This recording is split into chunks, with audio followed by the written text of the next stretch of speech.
Today I am going to introduce you the Franken-Bobbitt model 1876 to 1956. Franken-Bobbitt educate the individual according to his capabilities.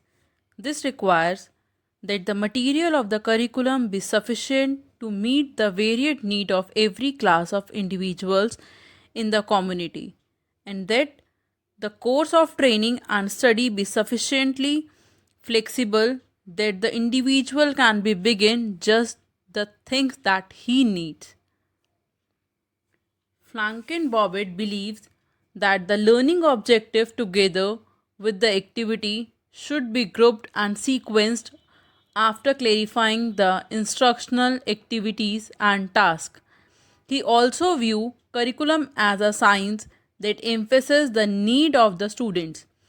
This viewpoint explains why lessons are planned and organized depending on the need of the students, and these needs must be addressed by the teachers to prepare them for adult life. Belonged to the social efficiency movement and embraced the social behavioral approach. He was a member of the Committee on Economy of Time that held the analysis of contemporary society as the proper basis for public school curriculum development. Bobbitt believed schools should be provide experiences, specially related to those activities needed by society. Components of Bobbitt's work: an emphasis on the importance of general education, the ability to predetermine future life and role of students, the necessity for school to develop individuals' intellect rather than to train them for work, a respect for many of the classic authors of great books from the Western tradition, eliminate conventional school of subjects and have curriculum related to living, educate the individual according to his capabilities.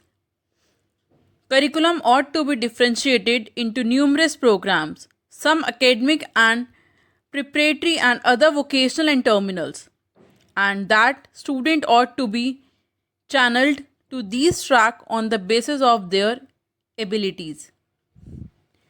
Educational objectives and their formulation constitute the hub of curriculum planning.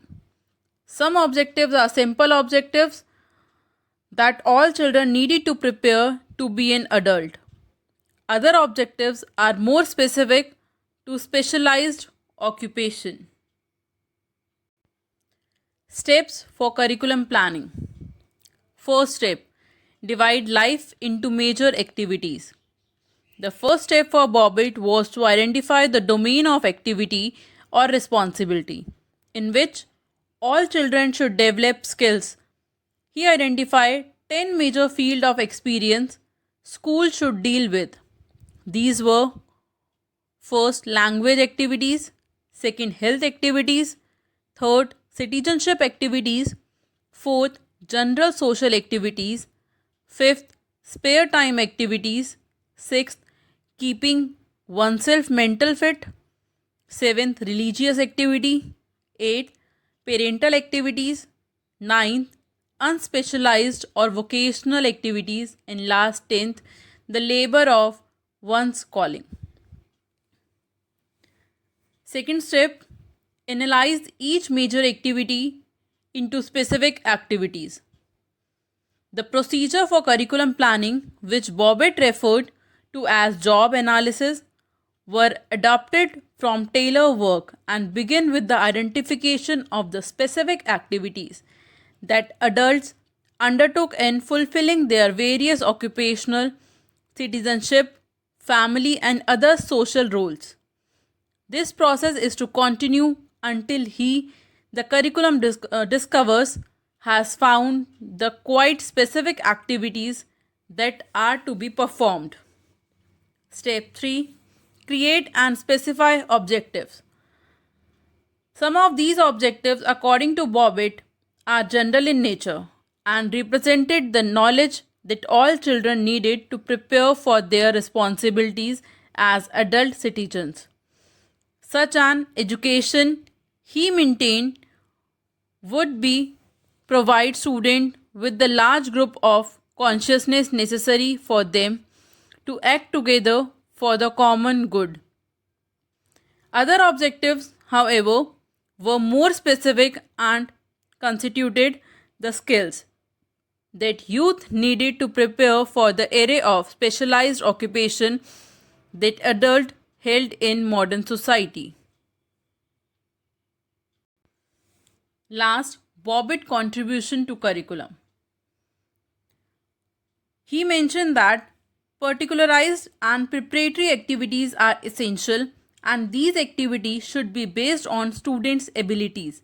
He worked to formalize and legitimize field of curriculum development.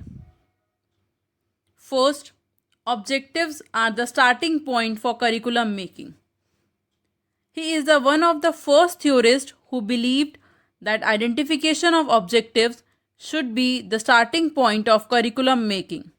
He argued that the content of the curriculum was not self evident in the traditional discipline of knowledge, but had to be derived from objectives that address the functions of adult work and citizenships.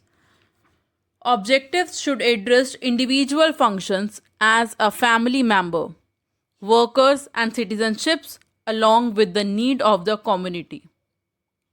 Education was not important in its own right for Bobbitt. Its values lay in the presentation it offered children for their life as adults. Second, scientific approach to curriculum. His scientific approach influenced many curriculum theorists. Second, his so called scientific approach to curriculum making served as a precedent for the work of numerous educators during the next half century in spelling out the procedure for designing the curriculum. Third, vocationalize the curriculum. Bobbitt, along with other early 20th century efficiency oriented school reformer, made the case that the curriculum ought to be differentiated into numerous programs.